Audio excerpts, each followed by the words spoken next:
উপকূল তছনছ করে ঘূর্ণিঝড় রিমাল সিলেট বিভাগের সীমানা অতিক্রম করে চলে গেছে বলে জানিয়েছে আবহাওয়া অধিদপ্তর। রিমাল দীর্ঘ সময় অবস্থান করায় এর ক্ষয়ক্ষতি আইলার মতো হয়েছে। এছাড়া এর বৈশিষ্ট্য আইলার মতো বলে জানিয়েছেন আবহাওয়াবিদরা। আপাতত বৃষ্টি না হলেও তাপমাত্রা খুব বেশি বাড়বে না। এছাড়া তাপপ্রবাহের সম্ভাবনা নেই বলে জানিয়েছেন তারা। আজ ভোর ৬টা পর্যন্ত রাজধানীতে বৃষ্টি হয়েছে ২২৭ মিলিমিটার। সবচেয়ে বেশি বৃষ্টিপাত হয়েছে চাঁদপুরে ২৫৭ মিলিমিটার।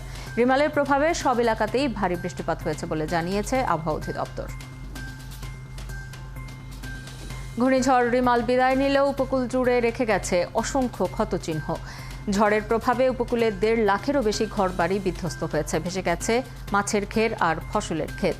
সহায় সম্বল হারিয়ে অসহায় মানুষগুলো বুঝে উঠতে পারছেন না কিভাবে আবারও মাথা তুলে দাঁড়াবেন। সহকর্মীদের তথ্য ও ছবিতে প্রতিবেদন। এই ছবি বলে দেয় পটুয়াখালীর কলাপাড়ায় কতটা তাণ্ডব চালিয়েছে ঘূর্ণিঝড় রিমাল।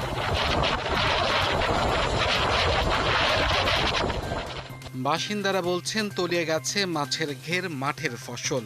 বিধ্বস্ত ঘরবাড়ি নিঃস্ব করে দিয়েছে তাদের। কিভাবে এই ঘরে থাকবো? আমরা ওই বাড়ির পাশে কলেজ আছে, কলেজে আমরা যে আশ্রয় কেন্দ্র লইছি। সিডোরের পর থেকে ৪ দফা আমার এই ঘরটা ভাঙছে ঝড়ে। ৫৫ বছর বয়স। এই বয়সের ভিতর আমি অনেক ঝড় দেখছি, কিন্তু এই ধরনের ঝড় আমি দেখি নাই। রাঙ্গাবালিতে ক্ষতিগ্রস্ত হয়েছে ৬,০০০-এরও বেশি ঘরবাড়ি। পানির নিচে ভাসছে গ্রামের পর গ্রাম, পানিবন্দী কয়েক লাখ মানুষ। পানিতে সব ঘর পুরো তলাই গেছে। ঘরের মধ্যে ফ্রিজ, টিপি, তারপর চাউল ডাইল যেখানে যে আসলে সব শেষ। বোট আসলে হাওড়া ভাসে লই গেছে। আর আমরা রাস্তায় ঘুরতে আসি, ১৬-১৭ মন মাছ আসলে সব মাছ গেছে। বিপদের ঢাল সুন্দরবনও আঘাত থেকে বাঁচেনি। মংলায় নেই বিদ্যুৎ, মোবাইল ফোনের নেটওয়ার্ক। ঘূর্ণিঝড় রিমালের তাণ্ডবে খুলনায় ৭৬,০০০-এরও বেশি ঘরবাড়ি বিধ্বস্ত হয়েছে।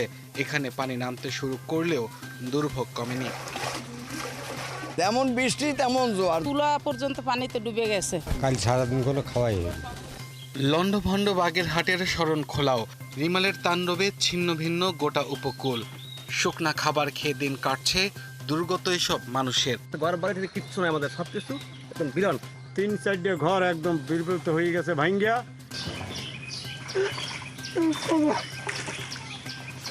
ঘূর্ণিঝড় রিমালের প্রভাবে ভারী বৃষ্টি মৌলভীবাজারেও।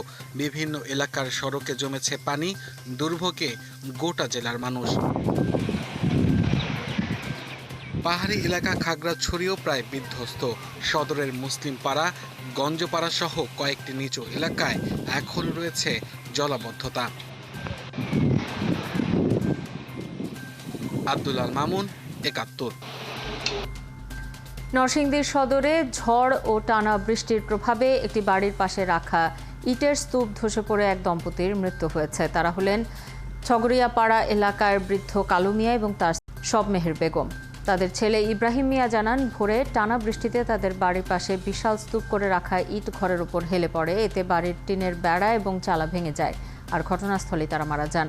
পরে এলাকার লোকজন ইট সরিয়ে তাদের মরদেহ উদ্ধার করে। ঘূর্ণিঝড় রিমালের প্রভাবে সোমবার থেকে টানা বৃষ্টিতে রাজধানীর বিভিন্ন এলাকায় জলাবদ্ধতা দেখা দিয়েছে। সকালেও নগরীর বেশ কিছু এলাকায় হালকা বৃষ্টির দেখা মেলে। মিরপুর, যাত্রাবাড়ি, গ্রিন রোড, কাঁঠালবাগান, মহাখালী, শান্তিনগর সহ অনেক এলাকায় দেখা দেয় জলাবদ্ধতা। এতে চরম দুর্ভোগে পড়েন রাজধানীবাসী।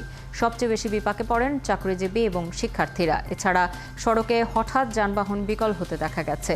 কোথাও কোথাও হাঁটু পানি জমে যাওয়ায় নিত্য প্রয়োজনীয় কাজ সারতে ঝামেলা পোহাতে হচ্ছে এলাকাবাসীর।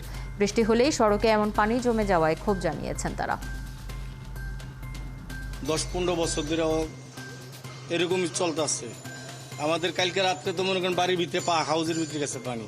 এই যে সামনে দেখেন, বর্তমানে এটা দেখলেও তো বুঝতে পারেন কতটুকু আছে, কত শান্তি আছে। রিক্সা পাওয়া যায় না, গাড়ি দিয়ে গেলে, গাড়ি হলে ইঞ্জিনে পানি ঢুকলে ইঞ্জিন নষ্ট হয়ে যায়, তো অনেক কষ্ট হয় স্কুলে যাইতে। ঘূর্ণিঝড় রিমালের প্রভাবে টানা বৃষ্টিতে ঢাকা উত্তরের প্রধান প্রধান সড়কে জমা পানি শতভাগ নিষ্কাশন করা হয়েছে বলে দাবি করেছেন মেয়র আতিকুল ইসলাম। দুপুরে ঢাকা বিশ্ববিদ্যালয়ে জলবায়ু পরিবর্তন বিষয়ক সেমিনারে মেয়র আরও বলেন, যেসব জায়গায় এখনও পানি আছে তা নিষ্কাশনে কুইক রেসপন্স টিম কাজ করছে। জানান, মঙ্গলবার সকাল পর্যন্ত 224 মিলিমিটার বৃষ্টিতে উত্তরের অনেক এলাকায় জলজট তৈরি হয়।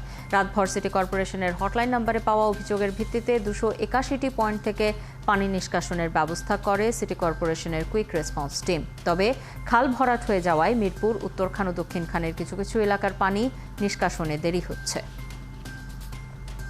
শতভাগ পানি নিষ্কাশন হয়েছে ঢাকার মেইন রোডগুলোর থেকে, এটা আমি আপনাকে বলতে পারি। অনেকগুলা গলি আছে, সেই গলিগুলোর পানি কিভাবে নামবে, ওগুলো কানেক্টিভিটি কিভাবে হবে, এগুলো নিয়ে আমরা কাজ করছি।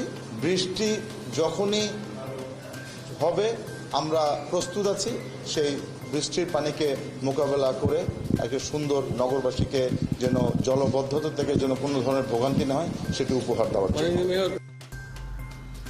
ঘূর্ণিঝড় দুর্গত মানুষের পাশে দাঁড়াতে বৃহস্পতিবার প্রধানমন্ত্রী শেখ হাসিনা পটুয়াখালী যাবেন বলে জানিয়েছেন আওয়ামী লীগের সাধারণ সম্পাদক ওবায়দুল কাদের। এছাড়া আজিজ এবং বেনজিরের ঘটনায় সরকার মোটেও অস্বস্তিতে নেই বলেও মন্তব্য করেন তিনি। দুপুরে ধানমন্ডিতে এক সংবাদ সম্মেলনে এসব কথা বলেন ওবায়দুল কাদের। তিনি জানান, সরকার কারো অপরাধ অস্বীকার করে না, অপরাধ করে ছাড় পাওয়ার কোনো সুযোগ নেই। ওবায়দুল কাদের বলেন, সাবেক সেনাপ্রধান যদি অপরাধী হন তার বিরুদ্ধেও তদন্ত করতে দুদকের কোনো বাধা নেই। অপরাধীদের শাস্তি পেতে হবে, যেটি শেখ হাসিনা প্রমাণ করেছেন। বিএনপি তাদের অপরাধ থেকে পার পাবার জন্য এ ধরনের কথা বলছে বলেও মন্তব্য করেছেন ওবায়দুল কাদের। প্রথম দিনে পটুয়াখালী যাবেন, সম্ভাবনা আছে প্রথম পটুয়াখালী। প্রথম দিন হচ্ছে দুর্নীতির ব্যাপারে জিরো টলারেন্স। শেখ হাসিনার সরকার এটা নতুন করে শূন্য সহিষ্ণুতা বিষয়টি আছে। দুর্নীতির ব্যাপারে সরকার প্রধান আপোষ।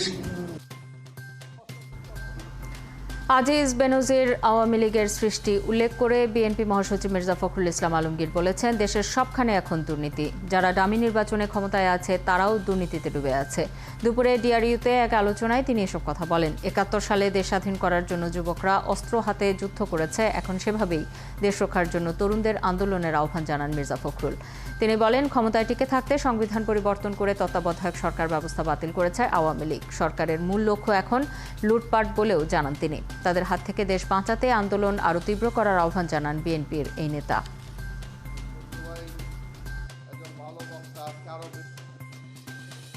বন্ধুরা, এই সরকারের সম্পর্কে কথা বলা আমার আর ইচ্ছা করে না। কত বলবো, ওদের তো চামড়াই মোটা হয়ে গেছে, আর একই সঙ্গে ওরা এমন একটা অবস্থায় চলে গেছে যে ওর কিছু যায় আসে না। তাদের লক্ষ্য একটাই, সেই একটাই লক্ষ্য কি? লুট করো। সেনাপ্রধান আজিজের কথা বলছেন। আজিজ কার সৃষ্টি? তাদের সৃষ্টি। আজিজের অবস্থান ছিল কোথায়, কোথা থেকে তাকে কোথায় টেনে তোলা হয়েছে। আজকে বেনজির আহমেদ, আজকে এখন তার হাজার হাজার বেরোচ্ছে আপনার অপকর্ম, লুটের ইতিহাস। যে প্রথম প্রত্যেকটা আপনার করা উচিত, কিন্তু একটা দুইটা নয়, এরকম অসংখ্য ঘটনা আজকে। চতুর্দিকে তাকিয়ে দেখবেন তাদের দুর্নীতি ছাড়ার কিছু নেই। শুধু ঢাকাতে না, আপনারা যারা মহসুল শহরে বাস করেন জানি না, অনেকে খবর রাখেন, সব জায়গায় একই অবস্থা। সাবেক আইজিপি বেনজির আহমেদ এবং তার স্ত্রী সন্তানদের স্থাবর সম্পদ জব্দ ও ব্যাংক হিসাব অবরুদ্ধ করার আদেশ কার্যকর করা শুরু হয়েছে। বেনজির আহমেদ ও তাঁর পরিবারের সদস্যদের নামে থাকা জমি যেন হস্তান্তর করতে না পারে সেজন্য সংশ্লিষ্ট জেলার সাব রেজিস্ট্রার বরাবর জব্দের আদেশ পাঠানো হয়েছে। পাশাপাশি ব্যাংক হিসাবের অর্থ হস্তান্তর বা রূপান্তর না হয় সেই জন্য আদালতের আদেশ পাঠানো হয়েছে সংশ্লিষ্ট ব্যাংকে। আইন অনুযায়ী বেনজির আহমেদ ও তাঁর পরিবারের সদস্যদের সম্পদ জব্দ ও ব্যাংক হিসাব অবরুদ্ধের বিষয়ে আদালতের আদেশের প্রজ্ঞাপন জারি করা হবে, আর সেই প্রজ্ঞাপন দুটি পত্রিকায় ছাপাতে হবে।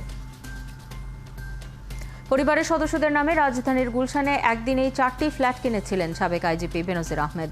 2023 সালের 5 মার্চ কেনা ফ্ল্যাটগুলোর দাম দেখানো হয় মাত্র 2,19 লাখ টাকা। এবার সেই 4টি ফ্ল্যাট সহ তার 119টি দলিল জব্দের নির্দেশ দিয়েছেন আদালত। জব্দের তালিকায় আছে সঞ্চয়পত্র, 3টি বিও অ্যাকাউন্ট এবং 19টি প্রতিষ্ঠানের মালিকানা। জেমসন মাহবুবের রিপোর্ট।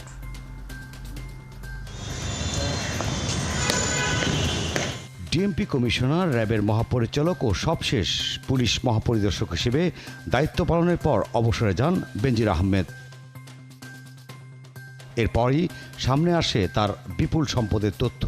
জানা গেছে এসব সম্পদের বাজার মূল্য শত কোটি টাকারও বেশি। প্রশ্ন উঠেছে, একজন সরকারি কর্মকর্তার বেতনের টাকায় এত সম্পদ গড়ে তোলা সম্ভব কিনা। সাবেক আইজিপির বিপুল সম্পদের তথ্য আসে দুর্নীতি দমন কমিশনে। অনুসন্ধানে নেমে এসব সম্পদ জব্দের অনুমতি চেয়ে আদালতে আবেদন করেন দুদকের আইনজীবী। গেল 23 মে আদালত তার 83টি জমির দলিল ও 27টি ব্যাংক অ্যাকাউন্ট সহ মোট 33টি অ্যাকাউন্ট জব্দের আদেশ দেয়। পরে অনুসন্ধানে আরও সম্পদের তথ্য এলে সেগুলোও জব্দের আবেদন করে দুদক। সেই আবেদনের প্রেক্ষিতে 26 মে বেনজিরের স্ত্রী জিশান মির্জা ও সন্তানদের নামে থাকা 119টি জমির দলিল, 19টি প্রতিষ্ঠানের হিসাবপত্র ও গুলশানের 4টি ফ্ল্যাট জব্দের আদেশ দেয় আদালত। কমিশন যদি মনে করে যে না এই সমস্ত সম্পত্তিতে রিসিভার নিয়োগ করা প্রয়োজন, অনুসন্ধানকারী কর্মকর্তার মাধ্যমে ওনারা রিসিভার নিয়োগের জন্য হয়তো দরখাস্ত দেবে। এখন উনি পিটিশন এবং অর্ডার দুইটাই দেখছেন, দেখে এগুলির ডিফেন্স কী হবে তৈরি করে দেন আমরা হাইকোর্ট ডিভিশনে কি ব্যবস্থা নিব আমি আপনাদেরকে পরবর্তী সময়ে জানাবো। একইভাবে বিদেশে তার কোনো সম্পদ থাকলে সেগুলো জব্দের ব্যবস্থা নেওয়া হবে বলে জানান দুদকের আইনজীবী। পাওয়া গেলে তো অবশ্যই বিদেশি সম্পত্তিও ক্রোক এবং জব্দ করার বিধান আছে, মানে ফ্রিজ করার বিধান আছে। তারেক রহমানের বিদেশি ব্যাংকের টাকা, মামুন সাহেবের টাকা, এগুলি বিভিন্ন জায়গায় বিভিন্ন প্রক্রিয়ায় আইন আছে, সব কিছু করারই আছে। মানি লন্ডারিং আইনে সব কিছু করার অধিকার তদন্তকারী কর্মকর্তা এবং আদালতকে দেওয়া আছে। এই আইনজীবী জানান, বেনজির আহমেদ বিদেশে পালিয়ে যেতে পারেন এমনটা মনে হলে তার ও পরিবারের সদস্যদের বিদেশ যাত্রার উপর নিষেধাজ্ঞা চেয়েও আবেদন করা হবে। আর এক শ্রেণীর লোকজন মহাসিংহাসনে বসে। জেমসন মাহবুব, 71, ঢাকা। সংসদ সদস্য আজমের দেহাংশ না পেলেও খুনিরা শাস্তি পাবেন বলে জানিয়েছেন ডিবি প্রধান হারুনুর রশিদ। তদন্তের স্বার্থে জিহাদকে বাংলাদেশে নিয়ে যাওয়া হতে পারে বলেও জানান তিনি। পাশাপাশি হাতিশালা খাল এবং সঞ্জীবা আবাসনের টয়লেট ট্যাঙ্কেও তল্লাশি করা হবে বলে জানান হারুন। মঙ্গলবার সকাল থেকেই আজমের দেহের অংশ এবং পোশাক পাওয়ার জন্য সম্ভাব্য বিভিন্ন জায়গায় তল্লাশি চালানো হয়েছে। হারুন জানান, জিহাদ হাওলাদারকে জেরা করে হাতিশালা খালে আজমের পোশাক এবং চশমা ফেলার বিষয়টি জানা গেছে। দেহাংশের সন্ধান না পেলেও মামলার নিষ্পত্তি হতে খুব বেশি সমস্যা হবে না বলে মনে করেন তিনি। কলকাতা এবং ঢাকার যৌথ তদন্তে এরই মধ্যেই হত্যাকাণ্ডে জড়িত থাকার অভিযোগে অনেককেই গ্রেপ্তার করা হয়েছে। ভারত বাংলাদেশ উভয় দেশের বিজ্ঞ তদন্তকারী কর্মকর্তারা তারা অবশ্যই পারিপার্শ্বিকতা, ডিজিটাল এভিডেন্স এবং আসামিদের স্বীকারোক্তিমূলক জবানবন্দি, পিসি, পিআর ইত্যাদি বিবেচনা রেখে বিজ্ঞ আদালতে যে রিপোর্ট প্রদান করবেন, সেই রিপোর্টের ভিত্তিতে আমি মনে করি বিজ্ঞ আদালত লজিক্যাল এবং জুরিসপ্রুডেন্স ডিসক্রিপশন কাজে লাগিয়ে এই লোমহর্ষক হত্যাকাণ্ডের বিচার করা খুব কষ্টকর হবে বলে আমি মনে করি। তার দেহবিশ্ব খণ্ডবিশ্ব উদ্ধার হবে না, আমরা কাজ করছি, আমরা হতাশ নয়। কোরবানির ঈদ সামনে রেখে 2রা জুন থেকে শুরু হচ্ছে ট্রেনের আগাম টিকিট বিক্রি, চলবে 6 জুন পর্যন্ত। এবারও ঈদযাত্রার সব টিকিট অনলাইনে বিক্রি করা হবে। দুপুরে রেল ভবনে এক সংবাদ সম্মেলনে ঈদযাত্রার যাবতীয় পরিকল্পনা তুলে ধরেন রেলমন্ত্রী। এ সময় জানানো হয়, 12ই জুন যাত্রার টিকিট বিক্রির মধ্য দিয়ে 2রা জুন আগাম টিকিট বিক্রি শুরু হবে। পর্যায়ক্রমে দেওয়া হবে 13, 14, 15 ও 16 তারিখের টিকিট। এবারও সব টিকিট অনলাইনে বিক্রি হবে। একজন যাত্রী সর্বোচ্চ 4টি টিকিট কিনতে পারবেন।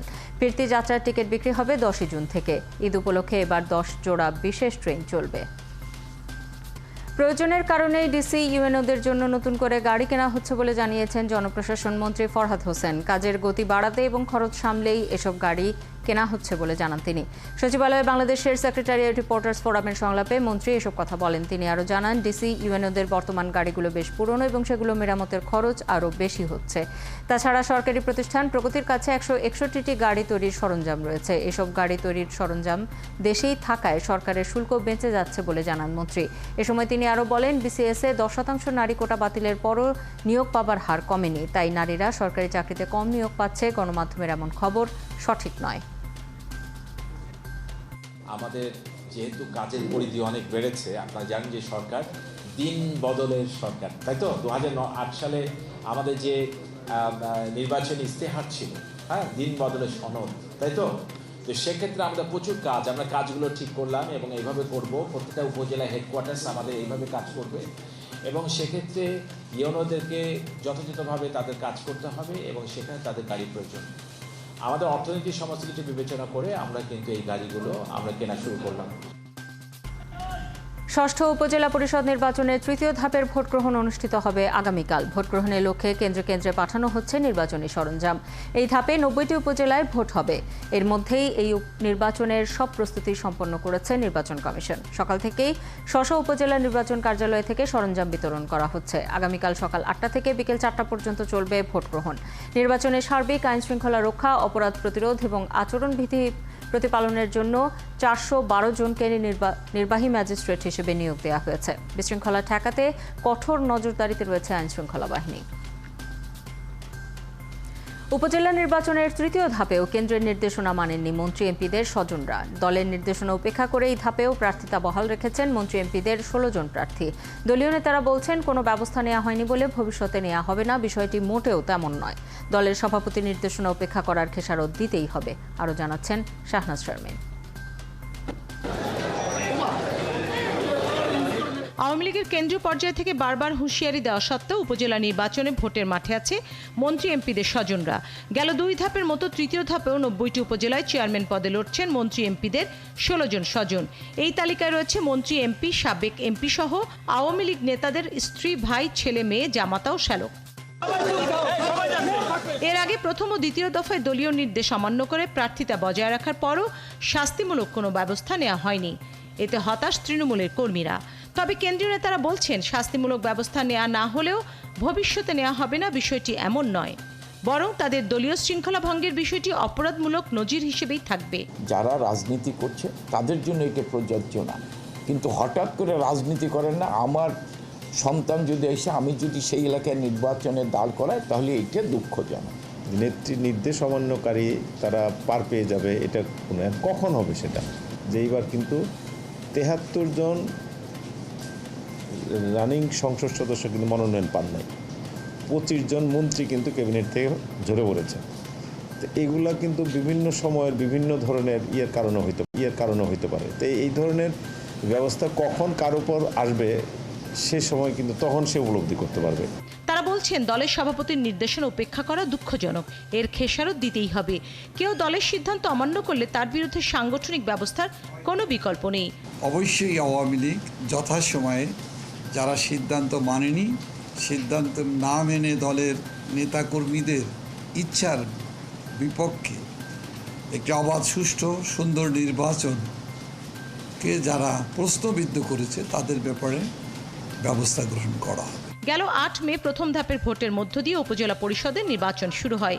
21 মে অনুষ্ঠিত হয় দ্বিতীয় দফা এবং কাল 29 মে হবে তৃতীয় দফার নির্বাচন। আগামী 5 জুন অনুষ্ঠিত হবে চতুর্থ ও শেষ ধাপের উপজেলা নির্বাচন। শাহনাজ শারমিন, 71, ঢাকা।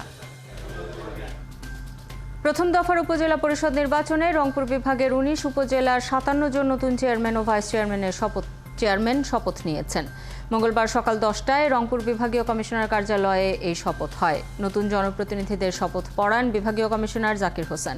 গত 8 মে সারা দেশের মতো রংপুর বিভাগের 19 উপজেলা পরিষদে নির্বাচন হয়েছিল। এতে উপজেলা চেয়ারম্যান পদে 19 জন, পুরুষ ভাইস চেয়ারম্যান পদে 19 জন এবং মহিলা ভাইস চেয়ারম্যান পদে 19 জন সহ মোট 57 জন প্রতিনিধি নির্বাচিত হন। আগামী রবিবারের মধ্যে দুর্যোগ মন্ত্রণালয়কে ঘূর্ণিঝড় রিমালের ক্ষয়ক্ষতি হিসেব করে জমা দেওয়ার নির্দেশ দিয়েছেন প্রধানমন্ত্রী শেখ হাসিনা। পাশাপাশি যেসব বাঁধ ক্ষতিগ্রস্ত হয়েছে সেগুলো দ্রুত সংস্কারের নির্দেশও দিয়েছেন তিনি। মঙ্গলবার একনেক সভায় এসব নির্দেশনা দেন প্রধানমন্ত্রী। সভা শেষে এক সংবাদ সম্মেলনে পরিকল্পনা সচিব জানান, ঋণের টাকা নিয়ে রোহিঙ্গাদের কোনো প্রকার প্রকল্প হাতে না নেওয়ার নির্দেশও দিয়েছেন প্রধানমন্ত্রী। সভায় 14,337 কোটি 38 লাখ টাকা ব্যয়ে 11টি প্রকল্পের অনুমোদন দেওয়া হয়। এর মধ্যে সরকারি তহবিল থেকে 6,541 কোটি 52 লাখ টাকা, বৈদেশিক ঋণ থেকে 7,879 কোটি 15 লাখ টাকা এবং সংস্থার নিজস্ব তহবিল থেকে 83 কোটি 29 লাখ টাকা ব্যয় করা হবে। চলতি অর্থ বছরের প্রথম 10 মাসে সংশোধিত বার্ষিক উন্নয়ন কর্মসূচি এডিপি বাস্তবায়ন উল্লেখযোগ্যভাবে কমেছে। এ সময় বরাদ্দের মাত্র 49.26% বাস্তবায়ন হয়েছে। এই হার গত 3 অর্থ বছরের মধ্যে সর্বনিম্ন। পরিকল্পনা মন্ত্রণালয়ের বাস্তবায়ন, পরিবীক্ষণ ও মূল্যায়ন বিভাগের প্রকাশিত হালনাগাদ প্রতিবেদন থেকে এই তথ্য জানা গেছে। চলতি অর্থবছরের জুলাই থেকে এপ্রিল মাসে সংশোধিত এডিপি বরাদ্দের 49.26% বা 1.25 লাখ কোটি টাকা ব্যয় করেছে সরকার। গত অর্থবছরে একই সময়ে এই হার ছিল 50.33%, যাতে ব্যয় হয়েছিল 1,19,000 কোটি টাকা। এই মুহূর্তে পুঁজিবাজারের ওপর নতুন করে কর আরোপ চায় না ঢাকা স্টক এক্সচেঞ্জ। মঙ্গলবার প্রাক বাজেট আলোচনায় আসন্ন বাজেটে পুঁজিবাজারের জন্য 5টি প্রস্তাব করেছেন ডিএসসির চেয়ারম্যান অধ্যাপক ডক্টর হাফিজ মোহাম্মদ হাসান বাবু। তিনি জানান, বর্তমানে পুঁজিবাজারে 90% বিনিয়োগকারী প্রাতিষ্ঠানিক আর 10% ব্যক্তি বিনিয়োগকারী। শুধু 10%-এর জন্য নতুন করে ক্যাপিটাল গেইন ট্যাক্স আরোপ বাজারে অস্থিরতা তৈরি করবে। বাজারে সুশাসন নিশ্চিত ও ভালো আইপিও আনতে হলে ডিএসসির ক্ষমতায়ন করা দরকার বলে উল্লেখ করেন তিনি। বাজারে তালিকাভুক্ত ও অতালিকাভুক্ত কোম্পানির কর হারের ব্যবধান বাড়িয়ে 12.5% করার প্রস্তাব করেন বর্তমানে, যা 7.5% রয়েছে। ক্যাপিটাল মার্কেটকে নিয়ে অন্য কোনো ইনসেন্টিভ না দিয়ে, অন্য কোনো করের বোঝা এখানে চাপিয়ে দিয়ে এখানে একটা খারাপ মনোভাব তৈরি করার কোনো দরকার আছে বলে আমি মনে করি না। আমাদের ক্যাপিটাল মার্কেট একটা স্টেবল পজিশনে গেলে তখন সরকার বা এনবিআর আমাদের সাথে আলাপ করে তাদের পরবর্তী পদক্ষেপ নিতে পারে। 2026 সালে উন্নয়নশীল দেশে পরিণত হলে নতুন নতুন বাজার এবং নতুন নতুন পণ্যের রপ্তানি বাড়াতে হবে। এজন্য ইউএস বাংলাদেশ বিজনেস কাউন্সিলের প্রতিনিধি দলের এই সফর গুরুত্বপূর্ণ বলে জানিয়েছেন বাণিজ্য প্রতিমন্ত্রী আহসানুল ইসলাম টিটু। সরকার ব্যবসা সম্প্রসারণের নীতি প্রণয়ন সহ সহযোগিতা অব্যাহত রাখবে বলেও জানান তিনি। মঙ্গলবার সচিবালয়ে ইউএস বাংলাদেশ বিজনেস কাউন্সিলের প্রতিনিধি দলের সাথে বৈঠকে এসব কথা বলেন বাণিজ্য প্রতিমন্ত্রী আহসানুল ইসলাম টিটু। এ সময় সফররত মার্কিন ব্যবসায়ী প্রতিনিধি দলের নেতা অ্যাম্বাসেডর অতুল কাশ্যপ বলেন, বাংলাদেশের সাথে মার্কিন যুক্তরাষ্ট্রের বাণিজ্যিক সম্পর্ক এগিয়ে নিতে কাজ করবে তারা। মানে অ্যাক্সেস, প্রোডাক্ট ডাইভার্সিফিকেশন, এই জিনিসগুলোর উপরে নজর দিতে হবে। নতুন নতুন বাজার এবং নতুন নতুন বাজারের জন্য বিভিন্ন পণ্য এটা আমাদের রপ্তানির জন্য করতে হবে। সেই উদ্দেশ্যেই আমাদের এই US Bangla chamber of commerce business council যেটা আছে, তারা এখানে এসেছেন, তাদের সাথে আমাদের আলাপ হবে। মূলত সরকার পলিসি মেক করবে এবং বিজনেসকে ফ্যাসিলিটেট করবে। আমাদের private sector B2B business dialogue হবে। আমাদের কাজ হলো এটা ফ্যাসিলিটেট করা। ভারতের পশ্চিমবঙ্গ রাজ্যে ঘূর্ণিঝড় রিমালের তাণ্ডবে 6 জনের মৃত্যুর খবর পাওয়া গেছে। এর মধ্যে রাজধানী কলকাতা সহ বিভিন্ন এলাকায় বিদ্যুতের তার ছিঁড়ে বিদ্যুৎস্পৃষ্ট হয়ে মারা গেছেন 4 জন। সোমবার আনন্দবাজার জানিয়েছে, রাজ্যের দক্ষিণ 24 পরগনা জেলার মহেশতলার নুঙ্গিতে তাপসী দাস নামে 53 বছর বয়সী এক নারী সহ বিদ্যুৎস্পৃষ্ট হয়ে 2 জন মারা গেছেন। একইভাবে মৌসুনী দ্বীপে রেণুকা মণ্ডল নামে 80 বছরের এক বৃদ্ধার মৃত্যু হয়েছে। এদিকে ঝড়ের সময় একটি বাড়ির কার্নিশ ভেঙে আরও একজন মারা গেছেন। পূর্ব বর্ধমানে বিদ্যুৎস্পৃষ্ট হয়ে 2 বাবা ছেলের মৃত্যু হয়েছে। কলকাতায় মারা গেছে আরও একজন। ঘূর্ণিঝড়ের প্রভাবে টানা বৃষ্টিতে সড়কে পানি জমে কলকাতা শহরের নানা এলাকায় জলাবদ্ধতা তৈরি হয়েছে। মেট্রো রেল চলাচলও বিঘ্নিত হয়েছে। মুম্বাইয়ের ছত্রপতি শিবাজী আন্তর্জাতিক বিমানবন্দর ও তাজ হোটেল উড়িয়ে দেওয়ার হুমকি দেওয়া হয়েছে। সোমবার সকালে ফোনে ওই হুমকি পায় মুম্বাই পুলিশ। মুম্বাই পুলিশের কর্মকর্তারা জানিয়েছেন, অজ্ঞাত পরিচয়ে এক ব্যক্তি তাজ হোটেল ও মুম্বাই বিমানবন্দর উড়িয়ে দেওয়ার হুমকি দেন।